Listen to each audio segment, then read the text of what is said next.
Welcome back to the podcast. This is one of we call them duo episodes. I don't know if that's like an official term that we've came up with, Gabe, but they're two people, Gabe and I, on a podcast together. So we call them our duo episodes. We also have home team episodes, but Gabe just got back from Ecuador. And so we have a lot of things to catch up on. But before we get there, I did receive an email from Mr. Gabe Yanez this morning. So the way we do our emails, if you're not on our email list, is that I send out an email every Wednesday from me, and then Gabe sends out an email from him on Thursday. So today we're recording on a Thursday, and I received an email that says, what was the title? It was like, I failed TH45 or something like that. It was like, yeah, man, came up short. And I'm not going to lie, it was good clickbait. So I click into it. I'm like, oh. And dude, so I'm a little surprised, but at the same time, like I mean, dude, I can only imagine you were in Ecuador for 2 weeks, but talk me through like the mental process of what that was like, because I saw a comment in the Train Hard community section today that said, hey, I haven't done something for a while, but I went and did 100 burpees today because I got inspired by Gabe's email. So hell yeah. Yeah. So at least you inspired one person. Well, here's the thing, man. Like that was the goal in sharing, because I feel like sometimes I've said this many times on the podcast, like the podcast, the community tab now in the app, these challenges, like they hold me accountable because I talk the talk, like I'm putting out the videos. I'm like trying to get people fired up. Like, of course I should be doing these things. And it's a big reason why, there's the constant reminder of trying to be my best self, working on my nutrition, like doing the hard things, so on and so forth. But man, like if you would have asked me, what are the chances that you're not going to continue doing this while you're on your trip? So 0. Like it's 45 burpees. I could do it in the morning, regardless of what we have going on. It takes 5 minutes. Ariel completely understands. If she's just like, hey, just give me some time. This is what I'm going to do today.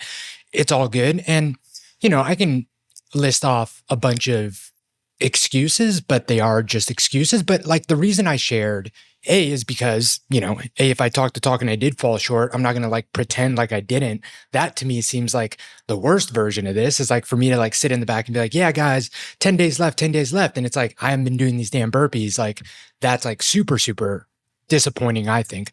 Still disappointed that I didn't do it. It was definitely one thing where we got back and I was like, man, God, I'm going to have to tell the guys on the podcast, like, I'm going to like all of these things in your head. But really, man, it just came down to like, and I'm sure people can relate to this. Like vacation and the trip was awesome. It was incredible. It was so much fun. We did so many incredible things, saw a lot of family, like so much fun. But like traveling like that, especially with like A, young kids, B, 2 families, I'm sure you can relate to this. Like traveling with like my family and the in-laws, super special that we get to like all travel together and that it works. Like I know that some people don't enjoy that, but like 2 weeks of that, it's 2 like very distinct styles of like how people like to travel, what people want to do, what time people wake up, what kind of people want to start, like jam-packed days versus sitting by the pool. It's very distinct. And as what is kind of like the glue, obviously, of these 2 families, me and Ariel, with the 2 kids, a lot of it fell on us to like, okay, what are we doing? Like, what's the balance of like what my parents would enjoy and her parents would enjoy, like dealing with different personalities, like getting to a point where like people were definitely like a little tired and like, we've been just going. The kids at a completely different element. Like I'd be lying to you if I said it wasn't also, as much as it was an incredible trip, it was stressful at times, like very stressful. Do you think how many locations did you go to? So we were in Quito, which is the capital, like in the mountains, really beautiful. Saw a lot of family there, did some sightseeing. That was 5 days. Then we went to the coast. We were in a city called Manta, which is beautiful, beautiful city, really cool city, like really developing, a lot of sky rises, a lot of like luxury apartments, luxury hotels, really cool spot, very different. We did that for like 3 days. Then we traveled. It took us like 2 days of traveling, like driving up to another coast city that has a big airport, getting to Galapagos, and then we did Galapagos for 5 days. So 3 like distinct places, a lot of moving pieces, a lot of traveling, a lot of like trying to see everything. The other, thing is my mom is one of 10. My dad is one of 7. All of my aunts and uncles live in Ecuador. Everyone obviously wants to see you. Everyone wants to like feed you. Everyone wants to show you around. So, like in addition to the things that we wanted to do, we were constantly like, oh, like, when can we see you? We can meet you here. We can come there. Like, it was just, and again, I don't want any of this to come off in any way, shape, or form as me complaining. Like, I'm so lucky to have the family and be able to take the trip, and it was awesome, but it was a lot. Yeah. And and the interesting thing, and the thing I wanted to share in the email, and this is the thing that, like, I know a lot of people get tripped up, and I got tripped up by it. So, like, that's why I'm sharing, because I'm human like everyone else, man. And it just happens. It's like, it's when you miss one day. Dude. Yep. You miss, like, once you made that decision, like, once there was just one day where, like, I remember it was like shitty night of sleep. The kids were still kind of adjusting to the new routine. Like, Shay kept waking up. We had like a jam-packed day. We had like an early morning the next day. And I was just like, I'm getting the kids ready. I'm showering, and like, we're starting the day. Maybe I'll do the burpees later, whatever. And then, of course, we had like a super long day. I got back. I was like, dude, the last thing I'm going to do now is 45 freaking burpees. But like, one day, it was done. The band was broken. Like, that's toast. it. Then the next day was like, well, I didn't do the day before. Then the next day, I didn't even think about it. Then I was just like, all right, guess I'm not doing this. And, you know, like, that was the reminder when I included in the email, man. That's why it's so powerful. You know, had I just found a way to like muster that one hard day, maybe I could have kept the streak going. I don't know. But, you know, big picture, like, is me not doing those burpees going to like completely derail my progress? No, I think it's much more symbolic than anything else. But I am committing, and I'm restarting, and I'm going to do 45 days straight. I bought the clicker, so I'm going to have like, you know, something to show. I'm going to make up the work for sure. But, you know, I think there were some good lessons learned in falling short there, and I wanted to share. I think it humanizes, and I think it's something we'll probably pull on for the next little bit about how important it is to never let your momentum get to zero. And look, 100%. There are tons of reasons why you can make excuses for not doing it. So many, right? Of course. But I think the learning lesson there is, dude, once you skip one day, it's so much easier to skip day two. Like, it's so weird how that works, right? Like, it's like this band breaks, and just like we talk about on the track, like, as soon as that guy gets like 30 feet in front of you, you're like, ah, shit, well, I can't keep up with them anymore, so I'm out. And it's unfortunate because, you know, I wonder if you had just said, dude, yesterday was a tough day, but I'm going to get back on it tomorrow. I wonder if that would have even made you more happy with your overall experience. But instead, it just like, it went out the window and it's gone. But dude, real quick, like, for anyone who's traveling, we've traveled quite a bit with a lot of family, and there's always unique dynamics, and people want to do different things, and it's all the things, right? Then there's just a lot of factors involved when you're traveling with 12, 15 people. It just is what it is. And we've experienced it quite a few times. But one thing that stood out to me and Ashley early on in our relationship is that for our honeymoon, we got a lot of money for our honeymoon. We did a honeymoon like payment instead of like a honeymoon fund. A honeymoon fund instead of a wedding registry. And we got like a lot of money. I can't remember how much it was, but it was a lot. And so we went to Europe. And I want to say we went to Europe for like close to a month, and this guy helped me run the gym. He just really helped me out. But anyways, Ash and I were like on this mentality of like, do we want to see everything? And so every 2 or 3 days for like a month, we went somewhere different, right? Like, we were in here and here and here. And by the time we got home, I remember her and I looked at each other and were like, dude, we're exhausted. And we never allowed ourselves to kind of like, just like settle in a little bit. It just always felt like we were preparing for the next journey. And yeah, it was cool because you got to see some places, but dude, travel itself is stressful. Like, especially driving through the hills, and you have the full family, you got the kids crying in the car. Like, dude, I was in Switzerland once and Ava's crying and throws up all over the place. It just adds stress. And so if I were to do trips again, we're more mindful of like, less is more sometimes, like, see different places, but just be aware of it, you know? So that's what 100%. It reminded me of. And it's funny because when you're planning the trip, it doesn't seem that bad, right? It's so easy to underestimate. Just be like, yeah, you know, but it's a quick flight. But like, a quick flight means you have to get to the airport. You have to do all the things you have to do at the airport. You got to take the flight. You got to get off the flight. Like, just a quick flight is still, I mean, at least half the day, if not most of the day. And even if it's half the day, like, you get there and you're like, do you really want to just go right back out and start like, you know, doing whatever? So yeah, man. I mean, but that's a good lesson. I think the takeaway here, so, you know, we kind of jumped the gun a little bit, so I just want to clarify. For those of you who listen to the podcast regularly, you know what this is. We have the TH45 challenge. It started May 1st. It ends June 15th on Father's Day. And every day you do 45 burpees. At some point, you do a workout, you cut out alcohol, and you get in 50 grams of protein by 9 a.m. The hardest thing for me, by far, has been 50 grams of protein by 9 a.m. By far. That's been the hardest thing for me. The burpees have been, for all intents and purposes, just for me and my lifestyle, pretty easy. And I've traveled quite a bit. It isn't a thing for me. But the protein has been very difficult for me. And so that's something I've really had to like prioritize. And it's been good. It's been a good learning lesson for sure. Like I was in Vegas and it's like, it's hard to get 50 grams of protein in Vegas, but I'm making excuses. You know what I mean? Like, that's good, man. That's good. Yeah. Let me, I have tons of stories from the trip, but I'll share one pretty funny one. So we're on this boat in Galapagos. And I want to go there so bad, dude. Is it worth it? Yes, you have okay. to. 1,000,000% you have to. It's an incredible, like, I've been to Hawaii, not as much as you have. I've been to Kauai when we did the Ultimate Hawaiian Trail Run. Similar in that it's like a very like just kind of like raw, tropical, like incredible wildlife island. But the difference is that it's still, and they're purposefully really, there's this constant like friction between conserving and like not letting, a bunch of nice hotels go in and like start building and like having resorts there. Like they very much try and keep it. It's technically a national park.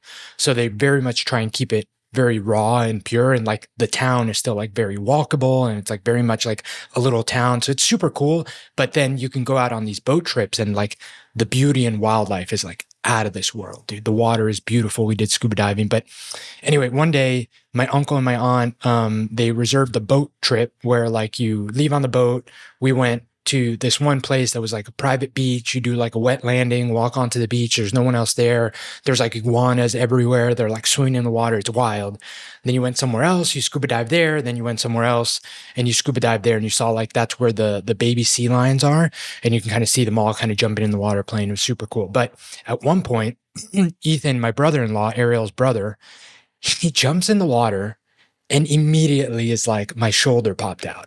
And like, this has happened to him in the past. And I don't know if you've seen someone whose shoulder pops out. Dude, it is gnarly. So he's like coming out of the water. He dislocated it, right? He dislocated his shoulder, right? So it's they say once you dislocate it, I think it's like the statistic is like 95% you're going to do it again or something like that. It stretches everything out. And if you don't like get it fixed or like you're very intentional about strengthening that, you're more susceptible to it happening again.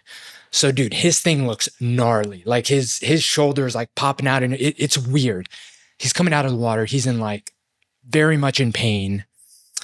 Like the crew of the boat obviously only speak Spanish. My uncle speaks like Spanish and English. There's this like chaos in the boat of like, what do we do? No one has service out there. So they call a boat that has Wi-Fi because some of these boats have Starlink. Like the boat we did scuba diving in, the boat had Starlink. So you had Wi-Fi while you were on the boat. So they asked this other boat to like pull up right next to it so you can borrow their internet. My uncle has like a friend who is like a trauma specialist doctor. He FaceTimes They asked how to put it. They asked, hey, how do you put this back in, so right? He FaceTimes Pedro, the doctor. Yeah. So my uncle here is like FaceTime. My mother-in-law is like her head is like in her hand. She like can't look, right? Like she's like, oh my God, this is terrible. My uncle calls this guy Pedro. He's got Pedro on the FaceTime. My dad's holding the phone. So you can imagine the scene. My dad's holding the phone with like this doctor. My uncle and the deckhand, so there's the captain of the boat and then there was like a deckhand that was just kind of helping out, are like doing the thing. And the doctor, he's driving. So I saw the phone at one point. He's like on his car opening FaceTime and like as cool as can be, he's like, oh yeah, his shoulder's out. All right, here's what you're gonna do. Grab a towel and put it around his shoulder. Someone have him lay down, someone pull up on the towel, and while someone's pulling up, someone else pull his arm, one like really hard jerk, and it'll pop back in. And sure enough, dude, the deckhand grabs the towel, pulls his like shoulder up a little bit. So you think about the towel. So he's laying on here. So just for clarity's sake, he's laying flat on his back. Mm-hmm. And the towel kind of like pulls him up a little bit. Pulls him up a little bit, like essentially pulls his shoulder up. And then my uncle grabbed his arm and like gave it a yank. And dude, the sound that made yanked down, right? Yanked down. Yeah. Like pulled his arm away while someone was pulling his shoulder up. Yeah. And the sound that it made, it was like cracking your knuckle, but like super, super loud. And then that's it. It was back in. You could see the face on like my brother-in-law's face. He's like had this face of relief. And we went about the rest of the day. He was like a little sore, but the story doesn't do it justice because the level of like chaos that was in that boat, but the fact that they just like figured it out, did it, fixed it. And then we were like, all right, like who's going to be scuba diving here? Who's going to be snorkeling here? And then I was laughing about it later with my father-in-law because he was saying, and he brought up a good point. He's like, you're on a tour like that in any other, like somewhere in the States, for example, and there's like, because of liability and whatever, you're like, you got to go to the emergency room, like trips over, like no one's trying to like set your shoulder back with like a doctor on FaceTime. Now he's in more pain, right? And then no one wants to take responsibility. I remember we were at the gym, this is years ago, and one of the guys, Trevor, actually, his shoulder popped out right in front of me. Dude. And he goes, Jason, I need you to put it back in for me. I'm like, no, bro. I was like, I'm not going to put it back in for you. And he's a firefighter, and his shoulder dislocated like 9 times before that. So you knew exactly what to do. I was like, hey, dude, like I really appreciate your confidence in me, but I think you should ask John. And so, but he had John, he walked him through how to put it back in for him. They didn't use a towel. I hadn't heard. He like put his foot on like his shoulder or something. Anyways, it just worked out. But dude, I feel bad. I mean, because I would not have done it. If they would have asked me like, like hold the towel or pull the arm, I would have been like, no, thank you. Like, I'm not getting in there. But it was funny. It was like my uncle and they were like, yeah, Pedro knows what to do. Call Pedro. Oh man. I mean, that goes back to kind of what we were talking about on the last podcast with the guys too. Like, just like, it's this fine line. So I'm going out to Richmond, Virginia, Las Vegas, Nevada, and Winona, Minnesota for men's club. And I got connected to this one group, and they're like, hey, we're closed on Monday, so you can just use the parking lot at our golf course. I'm like, oh, that's cool. And then I talked to the manager there. He's like, oh, do you have this? I'm like, nah, dude, we're just like a low key group, just trying to like do a workout and it just goes to show, like, I understand that. I think that liability at times has taken away from some of the spirit of some things that people do, and sometimes cause more bad than good. But at the same time, there's a reason why all this stuff has happened. It's fine balance. But it was a funny story because just like that never would have happened anywhere else. Never. And I was still like dumbfounded that it was crazy, man. You should have been there. But that's funny. It was funny. FaceTime. I'm like, hey, dude, this guy, what's going on over here? Yeah, and he's just like, your brother-in-law must have been just in excruciating pain, bro. And I'm telling you, and he was just driving. He was like, yeah, just do this, and that. Apparently, he calls him all the time for stuff like that. It was pretty funny. Oh man, Ecuador. So to get to the Galapagos, there's other ways to get there than through Ecuador, right? Or no? That's a good question. I don't know. I don't think so, actually. I think the flights are just to either Quito, the capital, or Guayaquil, which is the other like big city on the coast. I think. So I think you would have to fly in to Ecuador to then go out. I know Ashley really wants to do it. Dude, it's so much fun. The airport is on its own island. So you fly into the airport, you have to take a bus to a boat that just crosses a channel, and then you're on the first island. And then from there, you either get picked up if you're staying at like one of the hotels, or you take a taxi into town. And then there's 3 islands that have like people in hotels and stuff, but there's a bunch of islands that are just national park islands. It's awesome though. It's so much fun. Liz says, to reach the Galapagos Islands, you must first fly to Ecuador. No. Period. So, yeah. All right. You got to do Ecuador. One of the things, I don't know if I told you this, but Ashley has committed to the High Rocks in Anaheim. Yes, you did tell me, and I'm so excited. And you're doing it with her, right? And several other couples. Yeah. So I gotta talk to the team over at High Rocks to figure out. So they have the relay and they have the partners. And I think we're gonna do the partners. The relay just is a little low key, like it's only 2 stations. So I think it'll be better to do it like as a pair. And then you're actually doing it together versus like, I didn't even think about that. Yeah. Relay, you're still doing it alone. You're just tagging people in. Dude. So I want to hear more about Ecuador, but I wanted to kind of, ask your perspective on something. So I started Googling. Tell me something else about Ecuador before I kind of like totally change the subject. I'm sure you have a lot of things on Ecuador. I do have a lot of things, but no, we can talk about anything else. The other thing that I definitely wanted to share that was super cool. So while we were in Quito, like I said, my mom is one of 10. It's a big family. And the best how way. was the food? Was the food excellent or just okay? The food is delicious, but it was so much better on the coast. I really like, and this wasn't always the case, but I like seafood, and there isn't good seafood here in Texas. Obviously, like Gulf seafood is okay, but it's really not that good. Not even as good as like what you get on the West Coast for sure, or on the East Coast for that matter. So like we don't really have that much seafood out here. Like I don't like Gulf shrimp. I don't know. I think they taste weird. So like the fresh seafood. So my uncle in Galapagos, he fishes a lot for like what they eat, and everything you get there is like super, super fresh. Like we had octopus one night that like his buddy caught the day before.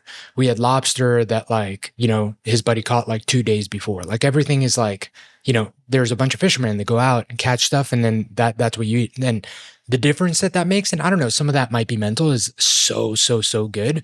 So the seafood was incredible. When you're in Quito, in the capital, it's a lot more like heavy food, like potatoes, pork, stuff like that. It's still delicious, but I personally prefer the seafood a lot more. It's really good. But the food in general is really good. Yeah, there's something about that. Like when Kate and I went spearfishing and the people caught an octopus, I'm just thinking to myself, like, you know, if we ate that, which we didn't, they ended up taking it home, but like it's something about it just makes it taste that much better, right? Like something about it, for sure. Yeah, for subconsciously or consciously, you're like, oh yeah, you know, John picked that out yesterday. You're like, oh yeah, it's gonna be great, you know? I do know that for seafood, it does matter. Like if it's never been frozen, the texture and the taste is a lot better. But anyway, all the seafood dishes that we had, the ceviche, all of that on the coast was just out of this world. It was really good. I miss it.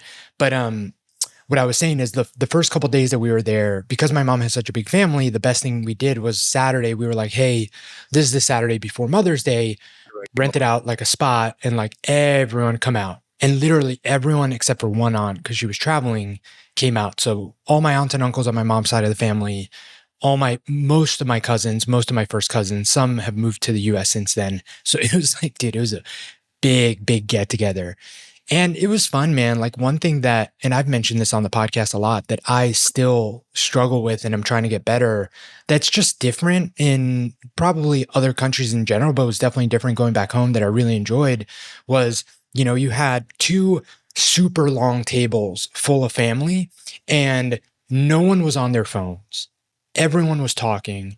Everyone was laughing. People were getting up and talking to other people. Like it was just and like my grandma's there who's like 94 and she's like very much the like matriarch of the family. Like everyone's like, you know, paying their respect. They love that that she's there. It's Mother's Day. Like everyone's giving her hugs and stuff. Like it was such a out of a movie kind of like family get together that honestly, like I never had that growing up because I haven't been back. This is my second time that I've been back. I wasn't there all my life growing up. Like I never had those big family get-togethers, even though we have a big family, because I wasn't able to travel back until very recently. So that was super cool. And now having our kids be able to like play with all their cousins and like all the kids were outside. There was like a swing set.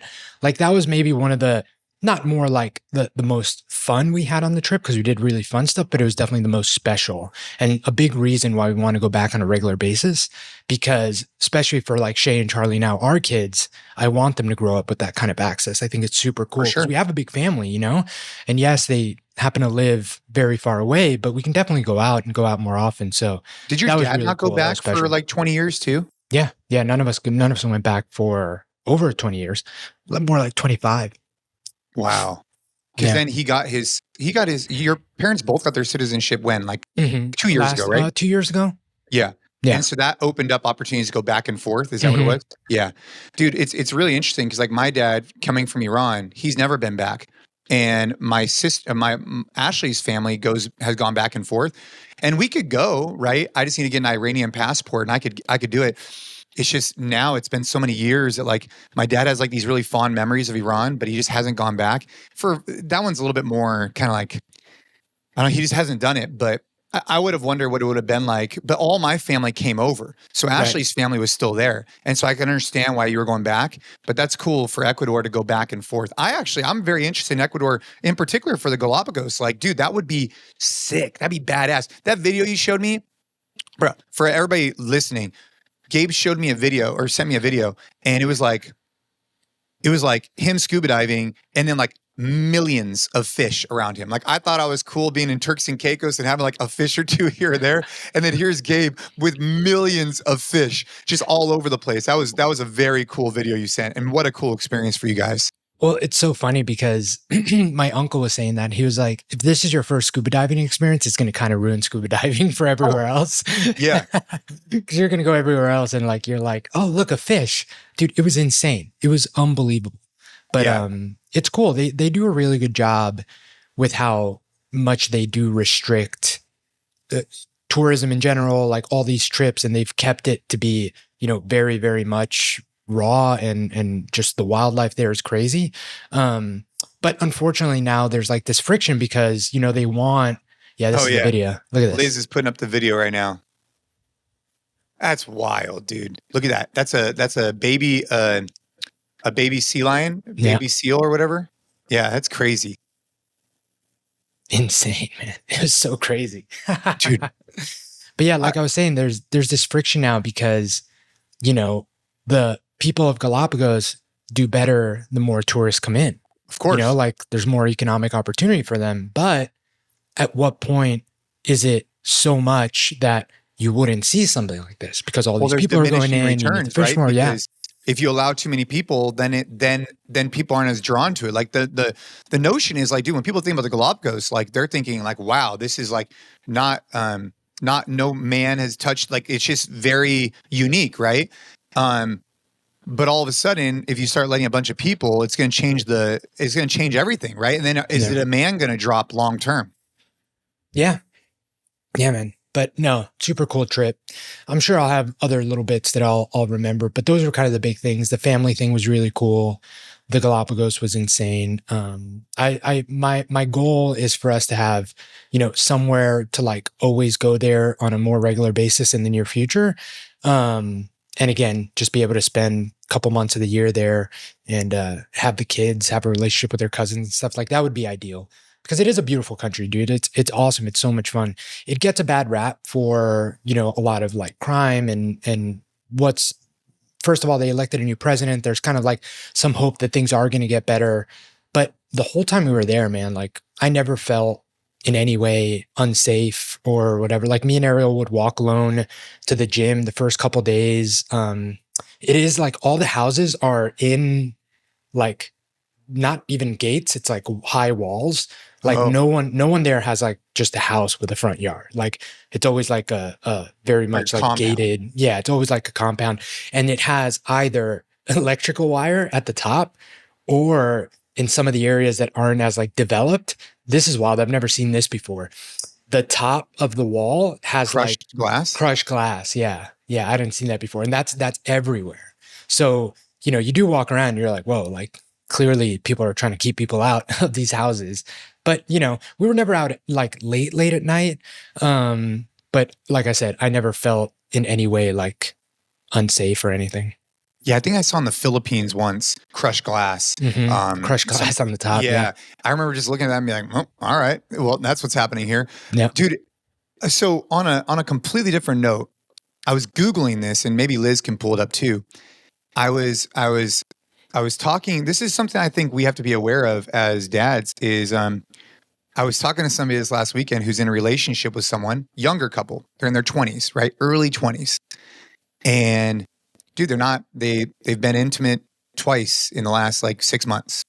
And so it's really interesting because what's happening with these younger generations, right? Like it brings up a really good question. Like, what's happening with people in their early 20s and what's happening with guys in particular, where they're not, like, according to this current situation, like the guy just isn't as interested. So what is it? Is it that he's not attracted? Is he that he's too distracted on his phone? Is that he's too, like, I was really curious. So I started pulling up, and maybe Liz can pull it up, but like statistics of like basically the youth, like in their 20s, and the sex rate is like down by like a dramatic impact. And I was wondering, I don't know, it started to create some like conversation in my head, like why is that? Is it testosterone levels are dropping? Is it because of distractions on the phone? What do you think it was? And this couple kind of like sparked that in me. So I started doing some research on it. Yeah, man. I mean, super taboo to talk about, but porn's a huge issue. Porn's a huge issue. That too. Yeah. Porn is a huge issue. And like, you get into that conversation and it's not even just, what maybe back in the day we would like think of as porn, but like with OnlyFans and even like what Instagram pushes at you all the time, dude, it's crazy. It's well, then you have the AI and all that kind of stuff, but it makes you wonder. It's only going to get sketchier. Yeah, man. The reason why I wanted to bring it up is because I think it's something that as parents we have to be aware of, because For sure. the future is going to evolve on this kind of stuff. And what's going to happen with like real relationships, like you were saying in Ecuador, like people are just sitting there having good conversation, whatever. But because the phones have such easy access, you have access to all this digital content, including like what you're talking about. It's like, are guys then kind of getting their kind of like this, is their spouse or their significant other not going to be enough because this is so like unique and it gives them whatever they want? And I just think it's something that we need to like track and be aware of for our sons and daughters. And like, how do you have conversations around that stuff? I don't know. The whole thing obviously is a little bit uncomfortable, but the signs are trending in that direction, right? Liz, I don't know if you want to pull up in particular the rates of sex for like people in their 20s and what they've decreased, but I want to say it's like dramatic. I want to say it was like 50% dramatic. Yeah, no. I've heard the same statistics, and I've known it. I know it's been tied to porn a lot. Dr. Scott Galloway talks about this a lot too, just because it's also just like diminishing like the male drive to even like just get their shit together in any way, shape, or form. Because like, dude, going out there and meeting women is hard, right? Like it's super hard. Like you gotta take care of yourself. You gotta look a certain way. You gotta clean yourself up. You gotta be able to like talk to people. You gotta be able to like deal with the rejection. You gotta have confidence. Like all those things need to be in place. And back in the day, you did that because that's how you were gonna meet someone and whatever.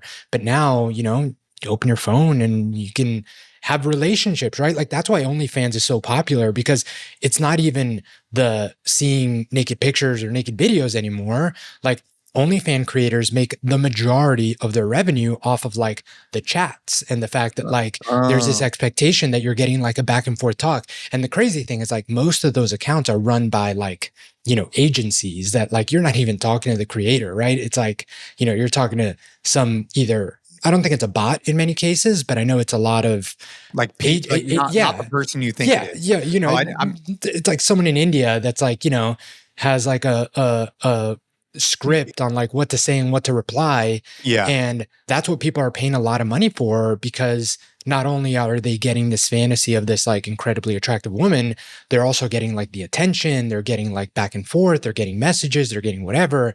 And that then becomes an even bigger replacement to ever wanting to like have a real relationship with a real woman. And it's a problem. It's a huge problem.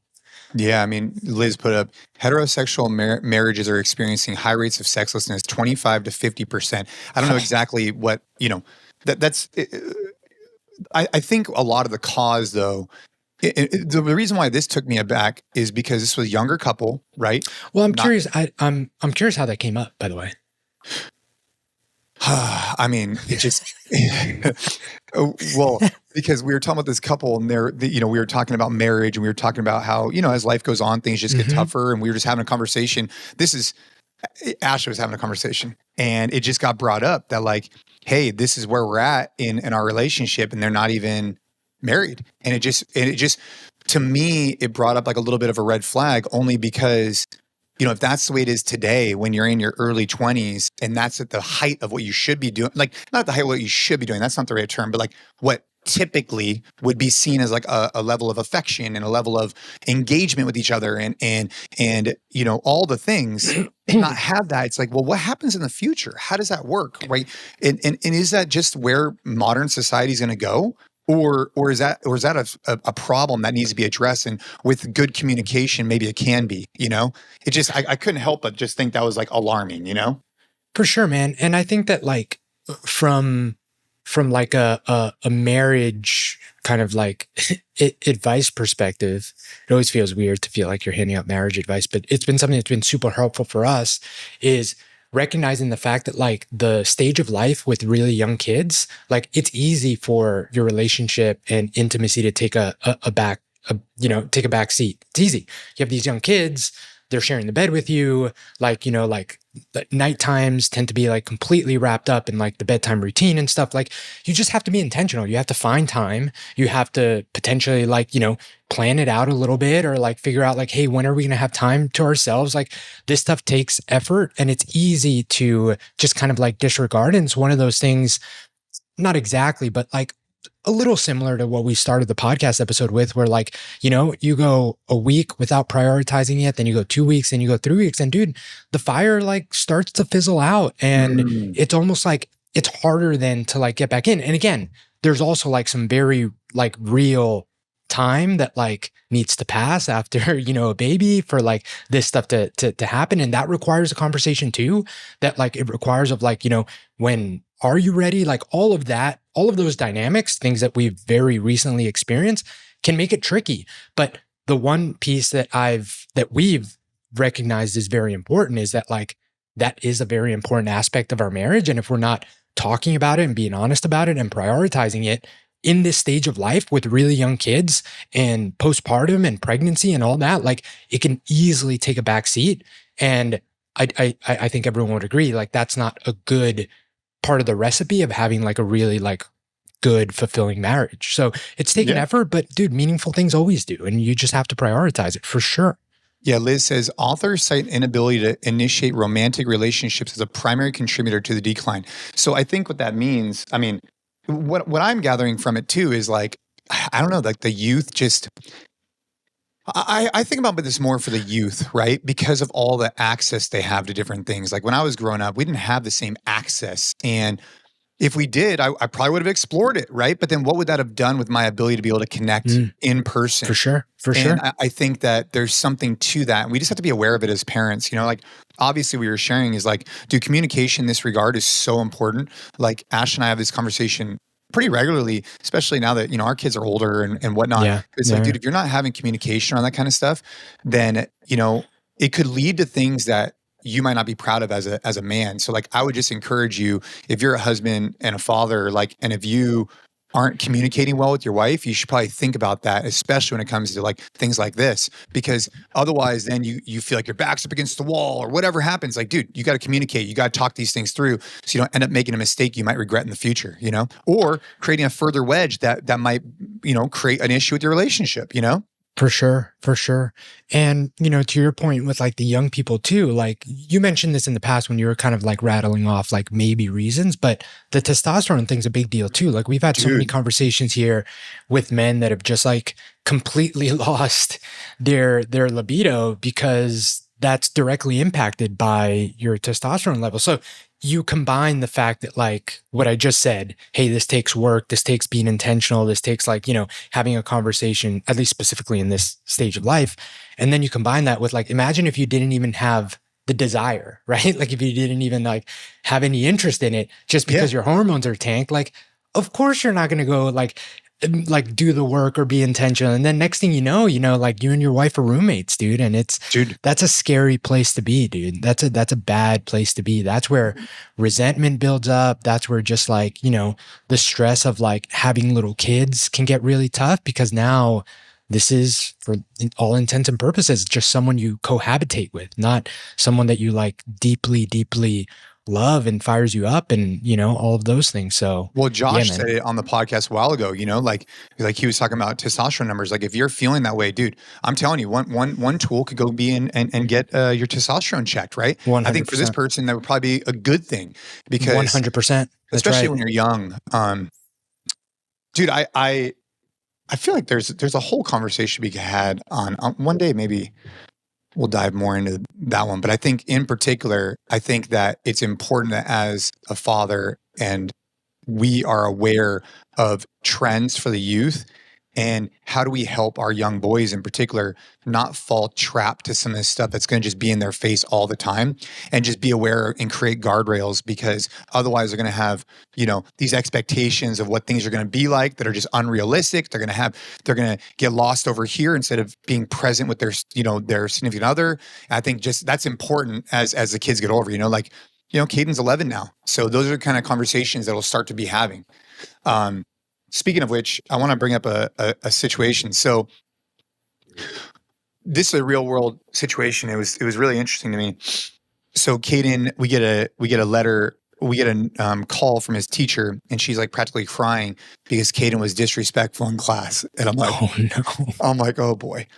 And so what happened is this teacher in particular, it's a good example of how I let things go too far. I'll take ownership on this, where he would come home for a while and be like, dude, she's old. She doesn't pay attention. She has no memory. Like, dude, she's, I'm not learning anything. I'm bored. And like, I was like, dude, it's just, like, just get through it. You got a couple more weeks left of school, blah, blah, get through it, blah, blah. But I never said like, hey, make sure, hey, your teacher might be older, this, that, but you still have to respect her. You need to be, I never like kind of like honed in on like, I never took her side. I just was like, oh yeah, like just get through it. So anyways, she calls and she's like, dude, Caden was like super disrespectful. He spoke up in front of the class and said this to me, and it made me feel really whatever. And Ashley was like livid, dude, like livid. I mean, I haven't seen her that bad in a long time. So Caden comes home from school and we both talk to him. We're like, dude, it is unacceptable to ever make someone feel the way you've made your teacher feel. I don't care what you think of them. You could dislike them all this time. We never, ever break people down, like belittle them. Like we don't do that. That's just zero tolerance. And he's like, he was really apologetic. So we had him. So we were talking about what's the repercussions, right? And so he's like, what do you say? He's like, that day I was supposed to take him to a Giants game, right? Like the San Francisco Giants. Yeah. And he's like, I won't go to the Giants game. I'm like, nah, dude, like that's not enough. Like we're going to go to the Giants game because one, I spent money on it. And two, it wouldn't mean enough. Like if you wanted to give it up that fast, like, nah, it needs to be something more. So what we did is we had him write a letter to his teacher. We had him bring in flowers. And then what we did, and this was Ashley's idea, and I agreed with it, is that for his travel ball tournament, which is this weekend, which is a really big deal for him, he's sitting out the first game. And it's a big deal. And it's a big deal for him, right? And so he goes, well, why don't I just not show up? And because he was like embarrassed. And he's like, no. And he goes, well, what am I going to tell my coach? I was like, you're going to tell your coach that you talked back to your teacher, you made her feel a certain way, and your parents are having you sit out. And you know what he's going to say? He's going to say, all right, sounds good. Like, Roger that. That's what we should be doing. And he's like, well, what am I supposed to say if the players ask me why I'm sitting out? You're going to say, you were being rude and you need to sit out. And all the kids should say, okay, Roger that. That makes sense. And it was just a really good learning lesson for us as parents to identify something that it's hard because some people listening might be like, dude, well, don't take away sports. Like, don't take away something that, he might be resentful against. It's like, no, we want to be able to show him that, like, dude, your actions have repercussions, and he doesn't care about money. He doesn't care about this. He doesn't care about that. But what he does care about is being able to show up in front of his friends and show up for his coach. So anyways, that's what we decided on. And it's happening on Saturday, and we'll see how it goes. But I just wanted to share that as like a learning lesson for us. We're still developing, obviously. Yeah, man. And how you reprimand your kids is one of the most I feel like there's no, not even controversial. Yes, it could be controversial, but I feel like it's just so individual to the situation. Essentially what I'm saying is that like some people might hear that and have whatever reason for like, that's not why they would do it. Doesn't matter. And I really like the approach. I think that the fact that it's like recognizing that like, all right, that's not it because that's, something that you gave up way too easy and that this really matters. And the fact that he also has to he'll be asked about it and he has to share. Like, I think it's a really, really good way to really make him think about it the next, like the lessons learned here. So I really like it. But yeah, man, I mean, when it comes to how you reprimand your kids, it's just there's no black and white right answer. There just never is.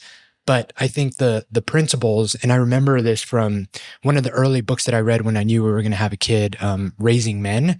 The one was that was by the Navy SEAL, who took lessons learned there. I remember he had a story of taking the kid's PlayStation 2 that he cared about a lot and dropping it in the pool in the back and then having him go get it in this really cold pool. I forget what the kid did to do it. And, he was sharing that, some people would see that as extreme, but it was kind of one of those things where, it's not hurting the kid at all. It's just taking something that he really, really likes and creating a memorable experience behind it that's really going to kind of resonate and hopefully teach the lesson.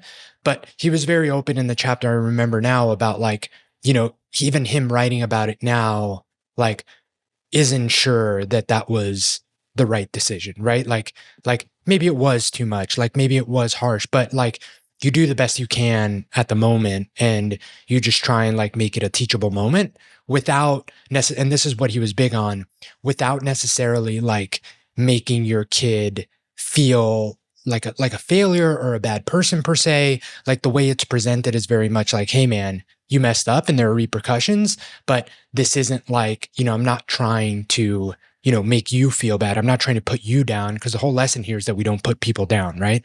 Yeah. So, yeah, that was the whole I thing, remember right? that. After we had the conversation, we let it go. We never talked about it again. And then I think the reason why it worked for us, and again, when people are listening to this, they might be I disagree. He shouldn't use sports as a whatever. It's dude, every kid is different. Everybody holds different things. And dude, our relationship, we're doing baseball 24/7. So it's we do it all the time. But I think the reason why it was powerful is because it allowed him to take ownership of his actions and to explain that to an adult, his coach that he really looks up to, and explain hey, I messed up. And I think what I'm most looking forward to, and I'll share this on the podcast next week, is how the coach, who I love this guy, how he's going to react. He's going to react in a way where he's going to totally validate Caden for sitting out, recognizing they did something wrong. And I think that'll only serve Caden well, that he'll realize hey, when you mess up, it's okay. Everybody messes up, but take ownership and take responsibility. And then we move forward. I don't know, maybe, but that's what we have going on. And it was a really good lesson for us. So we allowed it to get too far. I think we could have nipped into the butt earlier if we had just had better conversation, but I think we just kind of let it go. Oh, keep going. And then to have this woman, just the way she reached out to us and felt so bad. I think even Caden reflects, and I was dude, that's not the that's not the way we want to make people feel. So it's tough, man. Yeah, next week we'll see how it goes. I'll keep you posted on it. But I wanted to share that because when your kids grow up, it's hard to identify the right things to quote unquote punish. We haven't really had to do that with Ava, and she's 14. But with Caden, he wants to test the boundaries. I think that's okay. I think it's important to, but you got to find the right way to channel it back. Otherwise, they go off the wall, right? Like you were saying, the whole momentum thing. Dude, one day of no burpees, and then all of a sudden it's whatever. One day where you let the behavior kind of go, where he might snaps at somebody or whatever. All of a sudden, then the next day, well, if I got away with it today, I'm going to do it a little bit more tomorrow. And then by the time you look back on it, 3 months later, they're screaming at their teachers whoa, buddy. Right. That's not okay. It's all about having standards and holding them without question. So that they know that those standards are serious, which, Caden knows now. That's great. Yeah. So anyways, I wanted to share that with you guys because I think for all the dads listening, no one's ever got it completely figured out, but that was something that we tried. And I'll let you know, it's something now that I'm even sharing this, maybe I'll call the coach ahead of time because he's a friend of mine and just let him know. Mm-hmm. I don't know, let him know obviously. And then so he could prepare the way he wants to address it with him. You know what I mean? He could think about oh, what do I want to say when Caden says this to me, Yeah. Cool. Dude, today I'm headed to Alameda County Sheriff's Department. I will let you know how that goes, but hopefully we're bringing some fitness to more sheriffs, which I'm very excited about, man. The TH45 challenge has been going really well. We're 29 days in at this point. Well, I am. Gabe's 1 day in at this point. But it's been going great. The results have been incredible. If you're not on with us on the Train Hard app, I think you're missing out on a really strong community. So as I always share, make sure to check out the podcast show notes and join us, and join the newsletter and be a part of what we have going on. We have the men's clubs coming up. They're June 9th, June 13th, and one more in July. But I plan to do more. We just have to figure out how to do these. I'm learning as we go here.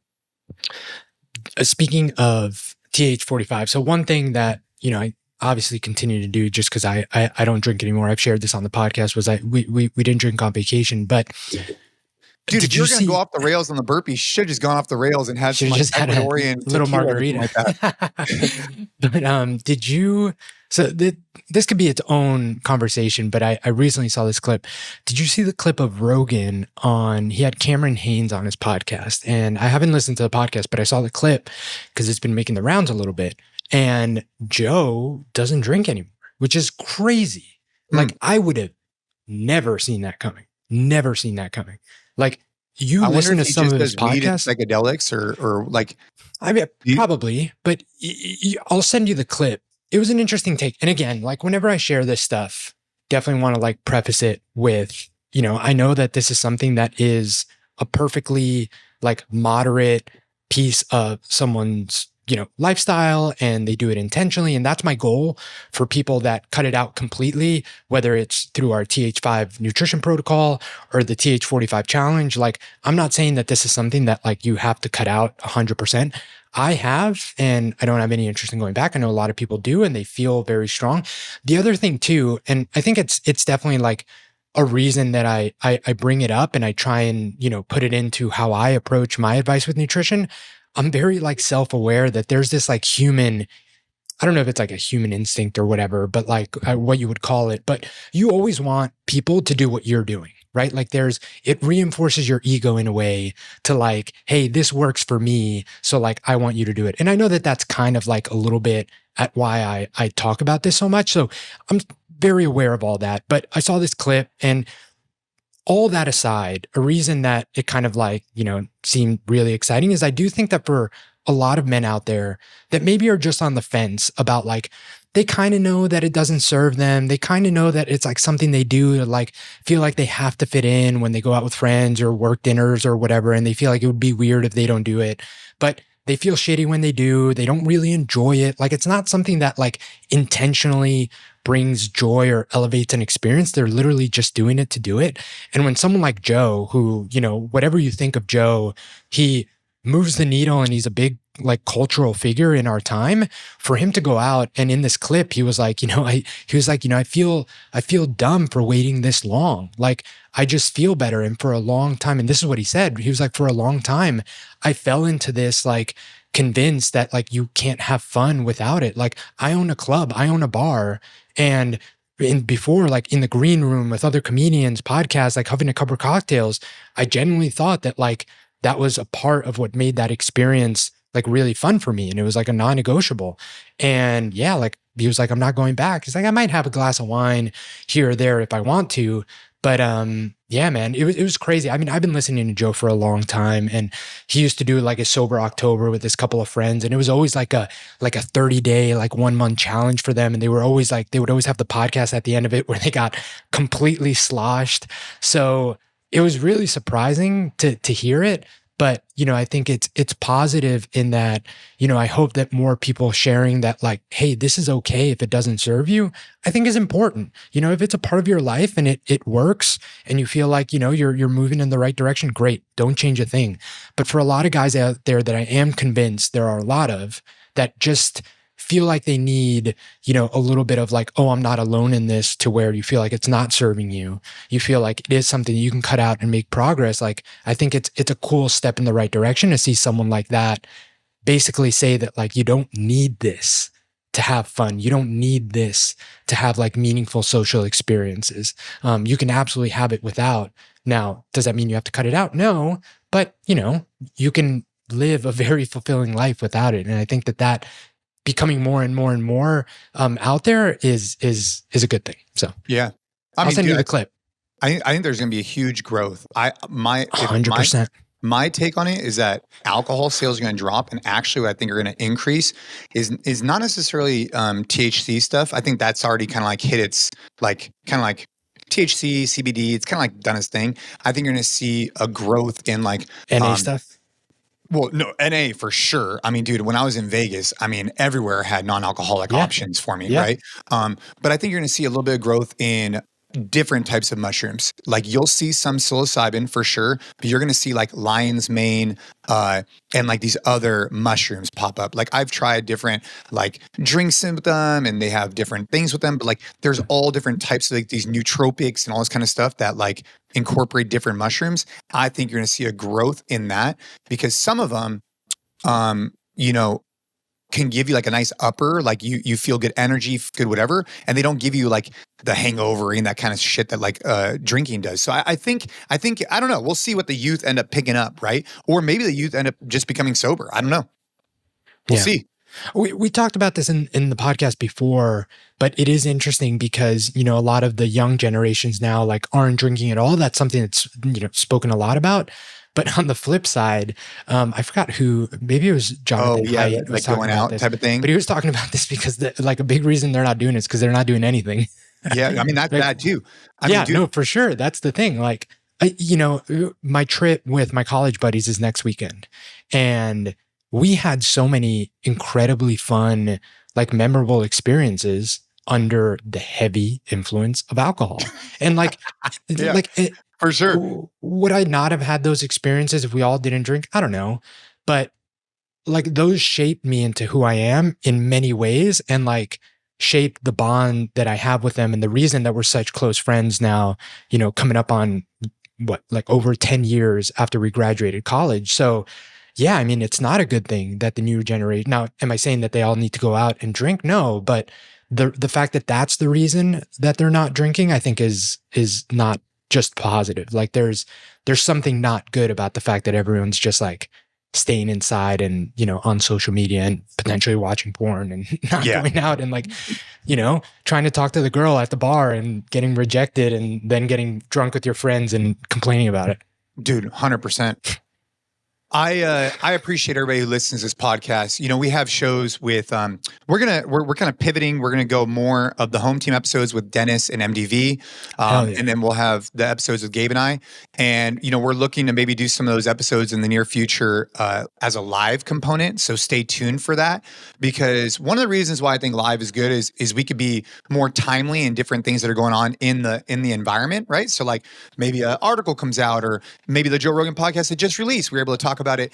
And then also it gives an opportunity for listeners to engage more and maybe share some questions and things they have in mind. So make sure you stay tuned for that. Speaking of which, and I know that we're coming up on time, but I do want to make sure that we get to, there was a question, wasn't there, Gabe? Oh, yes, man. What are your thoughts on multi-generational homes making a comeback in America, especially when grandkids are involved?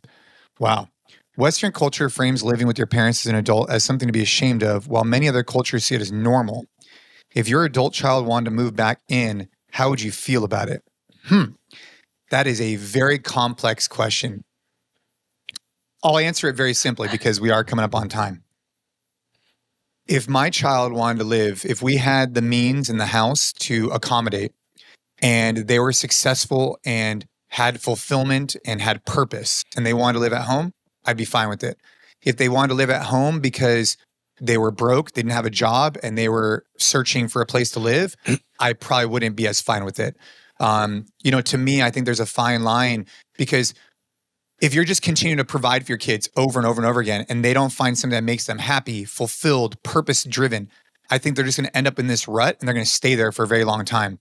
I think that's a different situation. So there's a fine line between like enabling long-term, I'd say potentially like unhappiness. Like if you're just at home and there's no purpose, versus enabling like, hey, have purpose, have fulfillment. But if you want to live at home, of course, that's awesome. We'd love to have you. You know what I mean? Yeah, I think it's a super like there's so many ways you can answer this question. Like generally speaking, I think the fact that we've moved away from this isn't a good thing. Like we used to live with like all your brothers and sisters, like they had their families, but they were close by. Your parents were close by, like not in the same house, but like everyone was together. Like the kids would grow up by spending time with their grandparents and aunts and uncles and all their cousins. Like what I told you that I loved so much about going back to Ecuador and seeing everyone together and like having that relationship with just like, you know, like my kids had never met their cousins before, but just because you know their family, they're like, that's it. They're like immediately is a bond there. I don't know. So I think that like from that angle of answering the question, you know, I think that yes, it would be great. I mean, I share a property line with my in-laws, and my parents live 15 minutes away. None of us were originally from Texas. Like, it was a very intentional, like, we said we were going to settle down here, and we asked our parents to come, and luckily we have a relationship with them that they came. And I think it's one of the blessings that I'm most grateful for of having that, especially now with the kids. Now, but to your point, if my kids wanted to just, bunk up on the sofa because, they weren't moving forward, that to me is completely different. But I do think that any sort of, taboo or like, frowned upon of wanting to be near or with your parents is that to me is super weird. I think one of the most powerful things that we had in the past was the fact that like the family unit was very strong, not just like the core family, like you and your kids, but like the extended family, everyone being close, both in terms of the relationship you have with them and like logistically close, I think is super, super important, man. I don't know when we got to the point where it was like normal or expected that you like, went to go visit your parents just on holidays. I know that that's like the situation for a lot of people, and I'm not saying that that's a bad thing or that you should change it, but we definitely got to a point where that's normal, right? Like that's what you see in movies. Like every movie that comes out during the holiday season, like every Hallmark movie, it's always like, oh, we got to travel across the country to go visit our parents. Like, I don't know, like when did that become like the norm and why? And, is that really benefiting us? I personally don't think so. I think with raising children, raising with more is better. Like having different looks, different perspectives, different outlooks, have more family around, I think is a great thing. I think, they say like takes a village. I think that's a really good thing. All I'm saying is like, I think that if my kids moved in down the street and they had their own family and their own life, nothing would make me more That's happy. my goal. Nothing. That's my goal. I hope that I can have a relationship with my kids, that's what they want. Not that I would in any way like, oh, you're moving there. Like I'm moving right next to you. Like I want them. Same way I asked my parents, I was like, I would love for you guys to move to Texas and live close to us. I hope that my kids ask of that of me, and I will be, yes, I'm there. Like, yeah, I'll be down the street. But I think the question that this person's asking is a little, I mean, it's a little different. It's similar, right? Yeah. But like, I just think that what isn't, I think a good idea is, to be in your 30s, still living at home without, with that stigma, like meaning like if you're just there coasting, going through the motions, we would have to have a conversation. But if you're there and dude, even if you want to have your family, it just made sense to be here because we could help with the kids. Great. As long as you're happy, fulfilled, and you're purpose driven. I think that's the key. If you're unhappy, unfulfilled, and just living on the couch, that's a completely different conversation. And frankly, to be honest, like, dude, I mean, especially if we had a huge house, I mean, it would be great to just have the whole family around as long as everybody's happy, everybody's doing something, right? And I know that's because I also think what that shows you is that if you create the right relationship as a parent, hopefully your kids will want to stick around-ish, right? They might not live with you. They might live down the street, but like that would be great. Now, obviously jobs take you places, schools takes you places, of course, but like that would be a good sign for me as a parent if, my kids still wanted to like see me on a regular basis as they got older. Cause I know I see my family all the time. For sure, man. Well, dude, hey, great question. Great podcast. Welcome back home. And now my camera just blew out. So dude, hey, it's a crazy way to start the day. I hope you and your family's doing great. Have an awesome kick-ass rest of your week. And we'll see you again next week for another duo episode. Let's go.